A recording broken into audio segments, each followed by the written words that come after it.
What if events went differently?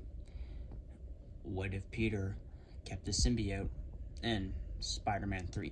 Now, I have been wanting to do this fanfic for a while now, as I love the symbiote storyline, so I will be diving in, and this will be my first what if on this channel. I'm really excited to do this, and I hope you guys will enjoy it, because this one has taken me some time to plan, so I hope you guys will enjoy this. So we cut to Peter on top of the clock tower, just like the original timeline, where he's looking at himself and all the decisions he's made and realizing the type of person he's becoming. And he knows he's got to get rid of the suit, though. However, when he goes down to rip the symbiote off, everything's playing out the same. However, this is where our story changes forever, as Eddie Brock, this time around, decides to take a picture of Peter ripping off the symbiote to get revenge and to tell people what Peter did to him. However, as soon as the white flash goes off, Peter ends up noticing this, and as soon as he sees Eddie, he becomes angered. He becomes angered and goes down to get him. Now Eddie, as soon as he sees him, immediately tries to run away, but Peter ends up catching up to him and making him trip. So Eddie is on the ground, pretty much begging for him not to kill him. However, Peter would end up saying, "Haven't I told you already? Stop getting in my way, and I'm gonna make you regret this." However, before he can go for the blow, the symbiote would begin to transform into a giant monster, and Peter, realizing what was about to happen, would attempt to rip the symbiote off one last time. However, it was too late, and he had already become consumed, but he was already becoming consumed. Meanwhile, while all this is going down, Eddie would end up taking another photo of Peter, and would end up running as fast as he could to the Daily Bugle. And Peter would not notice this, because Peter's getting consumed by the symbiote, so this is like a 10 to 15 minute process, and Peter at this point would just be consumed, and he would fully turn into Venom.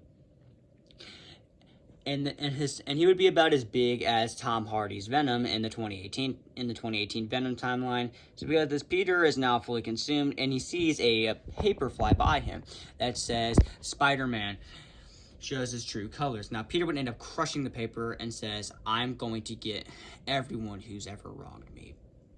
So because as we cut to Eddie Brock at the Daily Bugle, running as fast as he could to tell J. Jonah Jameson what's going on, and he would end up showing the picture. Now JJ would be angered at Eddie, yelling at him to get out of his building. However, Eddie would end up saying that, "I have the cookie jar. I have the cookie from the cookie jar, sir." And he would end up showing him proof of Peter was Spider-Man. Now J. Jonah Jameson would, of course, couldn't trust him, because he already photoshopped a previous photo of Spider-Man. So he would end up yelling at him, telling him to get out of his building, because calling Eddie a liar, and that he was calling Eddie a liar. However, before Eddie could end up saying anything, Venom would end up coming through the building.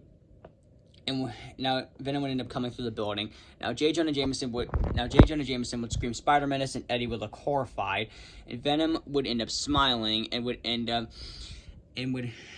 launch a symbiote tendril at Eddie, badly injuring him. Now J. Jonah Jameson would be horrified and would try to run. However, Venom would end up catching him, and he would end up saying, "I'll show you a Spider-Menace." Now Spider-Man ends up going to kill him, though. However, J. Jonah Jameson begs for forgiveness, and Venom would end up saying, "You should have thought about that before you begin to terrorize me," and spit lies to the city, and would end up throwing him out of the building. However, all of a sudden, a wave of sand would come out of nowhere, and it would be Sandman saving J. Jonah Jameson, and he would end up saying, "It's the end of the line, Spider-Man." And Venom would end up staring at him with eyes of rage, and he would end up looking at Sandman. He would say, "You should have stayed dead the first time, because I'm going to make it a lot more painful the second." And they would begin to engage in battle, though this time being a lot more fierce, though. However, Venom would be having a difficult time, since there's no water around, and he can't really use rain right now. So Venom would decide to retreat and would end up escaping. However, Sandman would begin to follow after him, though, as he wants revenge for what he did to him. Meanwhile, while this is going down, JJ decides that he needs to contact Peter to help him expose who Spider-Man is, though. However, the call doesn't come through, and stuff begins to add up in Jonah's head. And he soon begins to realize that Eddie is indeed telling the truth, that Peter is Spider-Man. So J. Jonah Jameson would hold a broadcast at the Daily Bugle, pretty much saying that he exposes Spider-Man's true identity, though, and that there's a $10 million cash reward for anyone who can get him. Because at this point, Spider-Man's become consumed, and he's now a monster, though. So the friendly neighborhood Spider-Man is now gone, and as well as the military, the police, and New Goblin and Sandman would now all be going after Venom, with J. Jonah Jameson at the center of it, promising the $10 million bounty. Now at this point, MJ would end up seeing on the TV what Peter has become, and she is horrified. So MJ decides that she needs to go talk to Peter and tell him to get rid of the symbiote, though. So MJ goes to begin to look for Peter, though. However, this time, Sandman would decide that he can end up using MJ to his advantage, so he would end up grabbing her and head to the construction site. So we cut to the construction site with Sandman calling Spider-Man out, saying, "Come fight me, Spider-Man. You ruined my chances to save my kid. Now I'm gonna kill you." So because of this, Venom would end up arriving on the scene, and they would begin to battle, though. However, this time, Peter would be even more consumed by the symbiote, and he was incredibly rageful, since not only is his uncle's killer still alive, but he now has MJ. So needless to say, Peter's not too happy right now. So Venom and Sandman would begin to have a rematch, though this time Venom would begin to get the advantage on Sandman. Meanwhile, we cut back to Harry in his place, where Harry's butler tells him about the night his father died, and Harry realizes that whatever Peter has on, he's got to stop it and rescue Mary Jane and rip the symbiote off Peter. So Harry would end up suiting up as the new Goblin to go take on Peter and to go take on Sandman and to save Peter. So because this MJ at this point would be held hostage, and she would end up begging Peter to stop, telling him that this isn't who he is and that the thing's controlling her. However, at this point, the symbiote has full control of him, and Venom would end up saying, "Don't you get it? Peter Parker's gone. All that's left is Venom." So Venom would eventually get the advantage and was about to defeat Sandman. However, all of a sudden, Sandman would end up turning around, and a pumpkin bomb would go off, blowing him up, though, and Harry would come swooping in. Now, Venom would end up misinterpreting this attack to him, so Venom would immediately would catch his glider with the symbiote tendril and throw Harry to the ground, just like Eddie Brock did in the original timeline when he had the symbiote. So Peter would end up approaching Harry, and he would end up showing him his face and showing that he's crying, and he would end up saying, "I'm sorry," and would go for the killing blow. However, this time, Sandman, who's not fully down yet, would attempt to take on Spider-Man one last time, though. However, Spider-Man would end up dodging the attack and would end up sending him flying, Harry would end up seeing this, though, and he would decide that he needs to throw a pumpkin bomb to potentially stop Peter and get the suit off him.